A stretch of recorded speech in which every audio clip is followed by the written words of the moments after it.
بسم اللہ الرحمن الرحیم۔ السلام علیکم ورحمۃ اللہ۔ مسائل رمضان کورس میں روزوں کے مسائل ذکر کیے جا رہے تھے۔ آج کا ہمارا موضوع بچوں کے روزوں سے متعلق ہے۔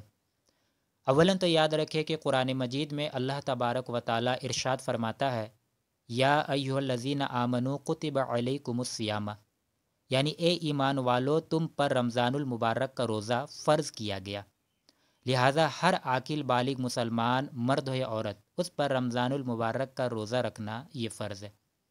لیکن جو نابالغ بچے ہوتے ہیں، چونکہ وہ احکام شرعیہ کے مکلف نہیں ہوتے ہیں، لہٰذا ان پر روزہ رکھنا فرض تو نہیں ہے، لیکن اگر بچے میں اتنی طاقت ہے کہ وہ روزہ رکھ سکتے ہیں تو پھر والدین پر لازم ہے کہ بچے کو حکم دے کہ وہ روزہ رکھے تاکہ بچہ روزہ رکھنے کا عادی ہو۔ اچھا یاد رکھیے گا کہ اگر بچہ 10 برس کا ہو گیا ہے تو پھر ہمارے فقہا فرماتے ہیں کہ اب تو والدین پر لازم ہے کہ وہ تھوڑی سختی کریں، یعنی سختی کرے کہ بچہ روزہ رکھے۔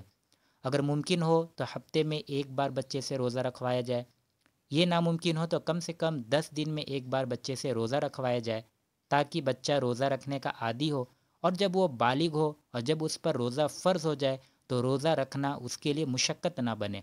تو اسی لیے والدین کو چاہیے کہ بچے سے روزہ رکھوایا جائے۔ اگر بچہ طاقت رکھتا ہے تو ہفتے میں یا 10 دن میں بچے سے ضرور روزہ رکھوایا جائے۔ ضمناً یہاں پر اس بات کو بھی آپ سمجھ لیجئے کہ بچہ بالغ کب ہوتا ہے۔ دیکھیں، لڑکے کے بلوغت کا عمر 12 سے 15 سال ہے، یعنی 12 سے 15 سال کے درمیان بچہ کبھی بھی بالغ ہو سکتا ہے جب آثار بلوغت یعنی بلوغت کی نشانی ظاہر ہو جائے۔ مثلاً لڑکا ہے تو احتلام وغیرہ ہو جائے تو بچہ پھر بالغ قرار دیا جائے گا۔ اسی طرح بچی کے بلوغت کا عمر 9 سے 15 سال ہے، یعنی 9 سے 15 سال کے درمیان جب بھی آثار بلوغت بچی میں ظاہر ہو جائے، مثلاً حیض وغیرہ آ جائے، تو پھر بچی بالغ قرار دی جائے گی۔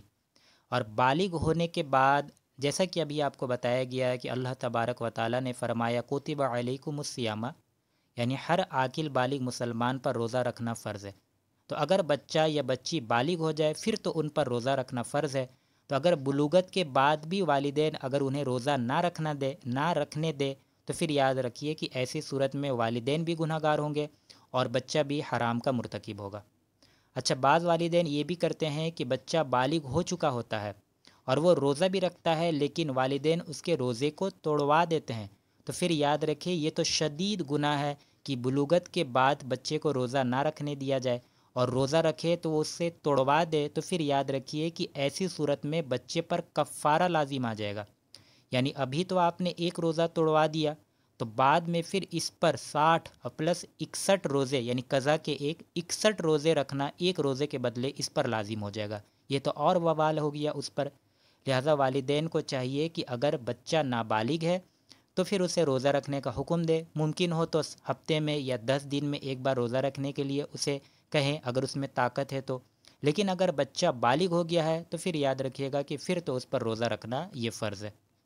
ضمناً یہاں پر اس بات کو بھی یاد رکھیے گا کہ اگر کوئی شخص بالغ ہے اور بغیر کسی مجبوری کے پھر بھی وہ رمضان المبارک کا روزہ نہیں رکھتا ہے تو ایسا شخص حرام کا مرتکب ہوگا، یعنی گناہ کبیرہ کا مرتکب ہوگا۔ بعد میں اس روزے کی قضا کرنا اس پر لازم تو ہے، لیکن اگر قضا کر بھی لے تو پھر بھی وہ بندہ وہ ثواب حاصل نہیں کر پائے گا کہ جو رمضان المبارک کے روزے رکھنے پر وہ حاصل کرتا۔ یعنی حدیث کا مفہوم یہ ہے کہ اگر پوری زندگی بھی کوئی شخص روزہ رکھ لے پھر بھی وہ ثواب حاصل نہیں ہوگا کہ جو رمضان المبارک کے ایک روزے سے حاصل ہوتا ہے۔ اس کا ثبوت، اس کی دلیل آپ سماعت فرمائیں، ترمذی کی حدیث ہے کہ جس میں نبی کریم صلی اللہ علیہ وسلم کا فرمان عالی شان ہے کہ جس نے بلا عذر یعنی بغیر کسی مجبوری اور بیماری کے بغیر رمضان کا ایک روزہ چھوڑا تو عمر بھر روزہ رکھنے کے باوجود اس روزے کی تلافی نہیں ہو سکتی، یعنی وہ ثواب حاصل نہیں کر سکتا جو رمضان المبارک کا روزہ رکھنے پر اس کو ملتا، اگرچہ وہ پوری زندگی بھی روزہ رکھ لے۔ لہٰذا ہمیں چاہیے کہ اگر کوئی بھی مجبوری نہ ہو تو بالکل رمضان المبارک کا روزہ رکھا جائے۔ امید ہے یہاں تک آپ سمجھ گئے ہوں گے۔ اس کے بعد اگلے آڈیو میں انشاءاللہ آپ کو ذکر کیا جائے گا کہ کن چیزوں سے روزہ فاسد ہو جاتا ہے۔